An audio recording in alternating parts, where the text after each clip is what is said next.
تو ہمیں یہ بتائیے، ہمارے ویورز جاننا چاہیں گے کہ مشورے کی اسلام میں کیا اہمیت ہے، مشورے کی اہمیت پہ کچھ دیکھیں اس کی اہمیت سب سے پہلے آپ اس انداز سے لگائیں کہ اللہ تبارک و تعالی ہر چیز جانتا ہے. اللہ تبارک و تعالی کو کسی سے کوئی مشورہ کرنے کی ضرورت نہیں، کسی سے کوئی پوچھنے کی ضرورت نہیں ہے. وہ قادر مطلق ہے، جو چاہے وہ کر سکتا ہے. اب اس کے باوجود جب انسان کی تخلیق کرنی تھی تو اللہ تبارک و تعالی نے سب سے پہلے فرشتوں سے مشورہ کیا کہ میں ایک مخلوق بنانے والا ہوں کہ جو میری عبادت کرے گی، جس کو میں زمین میں آباد کروں گا. تو فرشتوں نے پھر سامنے سے جواب ذکر کیا. تو یہ وہ پہلا مشورہ تھا جو اللہ تعالیٰ کی طرف سے اپنی مخلوق سے کیا گیا. تو اب آپ اس سے اندازہ کریں کہ مشورے کی کتنی اہمیت ہے کہ خود خالق اپنی مخلوق سے مشورہ کر رہا ہے. اگرچہ وہ اس کا پابند نہیں ہے لیکن اس کے باوجود اس نے مشورہ کیا.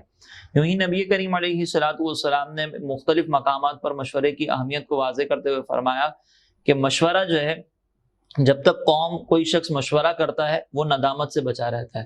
اسی طرح ایک اور مفہوم میں نبی کریم علیہ الصلوۃ والسلام نے فرمایا کہ جس نے استخارہ کیا وہ کبھی نامراد نہیں ہوگا، اور جس نے مشورہ کیا وہ کبھی ناکام نہیں ہوگا. تو اس سے آپ اندازہ کر سکتے ہیں کہ مشورہ کتنی زبردست چیز ہے. اسی طرح نبی کریم علیہ الصلوۃ والسلام نے ترغیب دیتے ہوئے فرمایا کہ جب تمہارا کوئی اہم معاملہ ہو تو تم مشورہ کر لیا کرو. اسی طرح دیکھیں مشورہ کرتے وقت ہے نا، مشورہ دینے والے بھی کچھ لوگ ہوتے ہیں. اب خواتین کے متعلق ہم کوئی خدا نخواستہ ان کی جو صنف ہے اس کے اوپر تنقید نہیں کر رہے. خواتین بعض اوقات اپنی باطنی کمزوریوں کی وجہ سے جو ان کے اندر اللہ تعالیٰ کی طرف سے ودیعت کی گئی ہے تو وہ مشورہ دینے میں یا مشورہ کرنے میں یا فیصلہ کرنے میں تھوڑی سی کمزور ہوتی ہیں. اور وہ اس میں ان کا کوئی قصور نہیں ہے، لہٰذا ہم ان پر تنقید نہیں کر سکتے.